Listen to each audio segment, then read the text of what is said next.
আমার সংসারে অনেক অশান্তি, শান্তি ফেরানোর কোনো মাধ্যম আছে কিনা? একজন মানুষ তার ঈমান ঠিক রাখতে প্রতিদিন কি কি আমল করা উচিত জানতে চাই। কবরের পাশে দাঁড়িয়ে 41 দিন সূরা ইয়াসিন তেলাওয়াত করলে কবরের আযাব মাফ হয়ে যায় কিনা? এরকম কথা লোকমুখে প্রচলিত আছে, কিন্তু কোরআন বা সুন্নাহর কোথাও এটা সাব্যস্ত হয়নি যে কবরের পাশে দাঁড়িয়ে 41 দিন সূরা ইয়াসিন পাঠ করলে কবরের আযাব মাফ হয়। তবে এটা ঠিক, সূরা ইয়াসিন কোরআনে কারিমে গুরুত্বপূর্ণ সূরা, এটা আমরা এমনি পাঠ করব। কবরের পাশে গিয়ে দাঁড়িয়ে 41 বার পাঠ করলে আযাব মাফ হয় এরকম কথা হাদিসে আসেনি। যেহেতু হাদিসে আসেনি, আযাবের বিষয়টা অদৃশ্য জগতের বিষয়। আমি কিভাবে নিশ্চিত হলাম যে আযাব মাফ হয়? সম্পূর্ণ মন গড়া এবং ভিত্তিহীন একটা বিশ্বাস। এটি সন্দেহাতীত ভাবে আমরা কোরআন কারীমের তেলাওয়াত করব, সূরা ইয়াসিন অন্য সূরা তেলাওয়াত করব, মুর্দার পক্ষ থেকে তেলাওয়াত করে তার সওয়াব পৌঁছানোর জন্য চেষ্টা করব, কিন্তু কবরে গিয়ে এই সংখ্যক বার এটা পড়লে আর আযাব হয় না, এই কথা কোনো বিশুদ্ধ হাদিস দ্বারা প্রমাণিত নয়। আমার সংসারে অনেক অশান্তি, শান্তি ফেরানোর কোনো মাধ্যম আছে কিনা? ভাই, সংসারে অশান্তি দূর করবার জন্য কাউন্সিলিং এর দরকার। স্বামী স্ত্রীর মধ্যে বা বউ শাশুড়ির মধ্যে কার সাথে কার অশান্তি হচ্ছে, এই বিষয়গুলো নিজেদের মধ্যে বোঝাপড়া বাড়ানোর জন্য, সমস্যাগুলো দূর করার জন্য নানাবিধ কাউন্সিলিং এর উদ্যোগ হওয়া উচিত। মধ্যস্থতাকারীদের মাধ্যমে সমাধান করার চেষ্টা করা উচিত। আমাদের দেশে এই সমাধানের পথটা খুব একটা নাই। আমরা নিজেদের মধ্যে ঝামেলা তৈরি হলে, সেটা তৃতীয় পক্ষ কারোর শরণাপন্ন হলে ঝামেলা বরং আরো বাড়ে। মূলত এই বিষয়ে যারা এক্সপার্ট আছেন, যারা মনোমালিন্য, দ্বন্দ্ব, কলহ এগুলো দূর করার জন্য অভিজ্ঞ, তাদের শরণাপন্ন হয়ে কাউন্সিলিং দরকার। আমরা আসুন্নাহ ফাউন্ডেশন থেকে ভাবছি যে আলেম ওলামা এবং যারা এক্সপার্ট আছেন তাদেরকে কাউন্সিলিং শিখাবো, যাতে করে তারা পারিবারিক কলহ, দ্বন্দ্ব এগুলো মেটাবার এই কাজটা করতে পারেন ট্রেনিং নিয়ে। তো পারিবারিক দ্বন্দ্ব মেটাবার জন্য এ ধরনের কাউন্সিলিং এর শরণাপন্ন হতে পারেন। আমাদের ফাউন্ডেশনের অফিস টাইমে গেলে ওলামা ইকরাম আছেন, তারা কাউন্সিলিং এর কাজটা করেন, কারো প্রয়োজন সেই সার্ভিস নিতে পারেন। তবে সমস্যা এবং কলহের কারণ এগুলো যদি বিস্তারিত জানা যায়, তখন সেই হিসাবে পরামর্শ দেওয়াটা সহজ হয়। এখানে যেহেতু আমভাবে বলেছেন সংসারে অনেক অশান্তি, সেটা দূরের উপায় কি, তো এটা বলা কঠিন। আসলে অশান্তি কোন ধরনের, তাহলে সে ধরনের পরামর্শ দেওয়া যাবে। তবে একটা কথা এখানে প্রসঙ্গত বলে রাখা যায়, সেটা হলো সেহের বা ব্ল্যাক ম্যাজিকের কারণে, জিনের উপদ্রবের কারণে ঘরে ঘরে এখন স্বামী স্ত্রীর মধ্যে দাম্পত্য কলহ বেড়েছে প্রচুর পরিমাণ। অনেক অশান্তি আছে, দাম্পত্য অশান্তি এবং দাম্পত্য কলহ, যেটার পেছনে মূল কারণ হলো সেহের।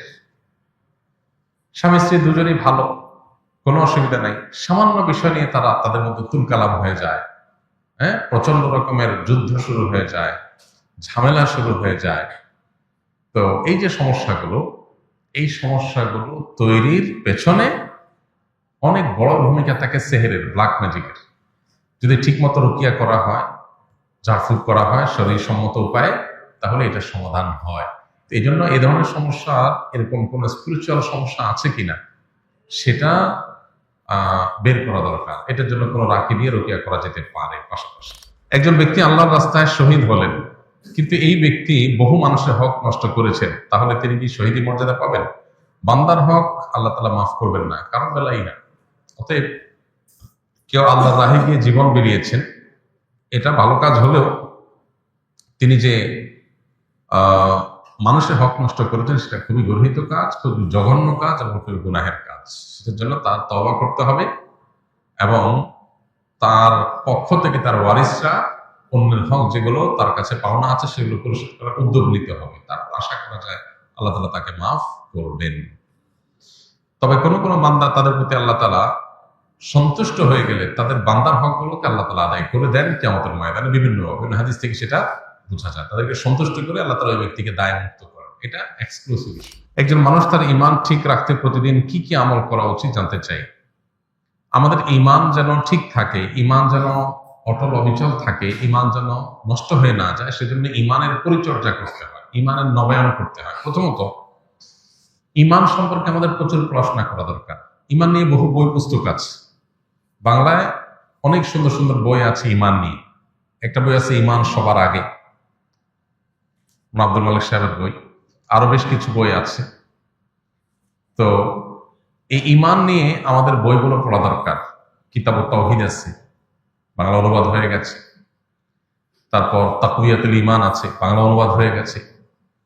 তো ঈমান নিয়ে আমাদের বইগুলো যত বেশি পাঠ করব, তত আমাদের ঈমান নষ্ট হওয়ার কারণ কি, ঈমানের জন্য ক্ষতিকর বিষয় কি, ঈমানের মূল বিষয়গুলো কি, সেগুলো আমরা জানতে পারবো। এগুলো যত বেশি জানা যাবে, তত বেশি ঈমান সেভ করতে পারবো, নিরাপদে রাখতে পারবো।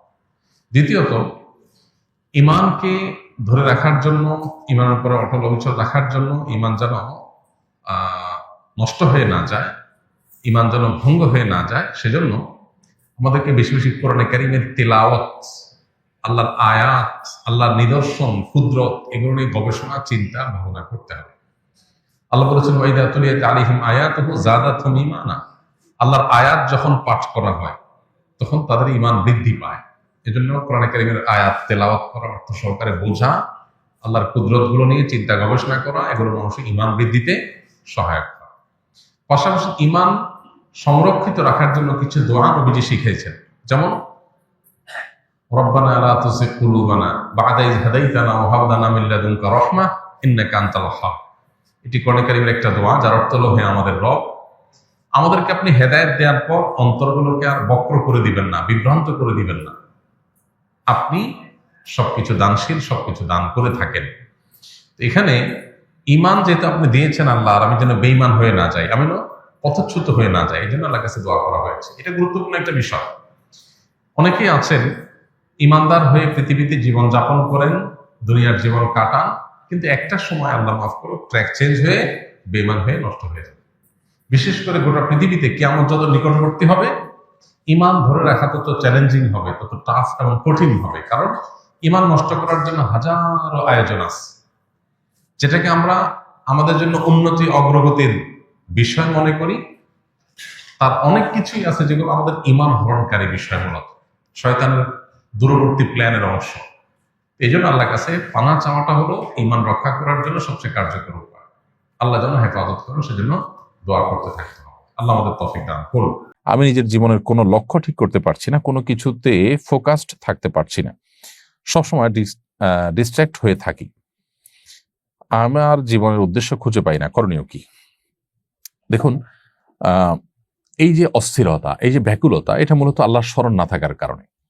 আপনি 5 ওয়াক্ত নামাজ, নিয়মিত কোরআনে কারীমের তিলাওয়াত, সকাল সন্ধ্যার দোয়া জিকির এবং অন্যান্য সমস্ত আমলগুলোকে কায়ে মনোবাক্যে আপনি করতে থাকুন, পরিপূর্ণ মনোযোগের সাথে করতে থাকুন, মহব্বতের সাথে করতে থাকুন, নেককারদের সান্নিধ্য পরিবেশের মধ্যে আপনি নিজেকে রাখুন, ইনশাআল্লাহ আপনার অবস্থার মধ্যে পরিবর্তন হবে। সেই সাথে আল্লাহ সুবহানাহু ওয়া তাআলার কাছে আপনি বিশেষ কিছু দোয়া নিবেদন করতে পারেন। হিসনুল মুসলিম, রাহে বেলায়েত, আরও দোয়ার যে বইগুলো আছে, সেগুলোতে আপনি আপনার এ জাতীয় পরিস্থিতির জন্য, মানসিক প্রশান্তি, স্থিরতা, এগুলোর জন্য আপনি অনেক দোয়া পাবেন। সেই দোয়াগুলো আপনি নিয়মিত পড়তে পারেন, আল্লাহর কাছে সেগুলো নিবেদন করতে পারেন অর্থ বুঝে।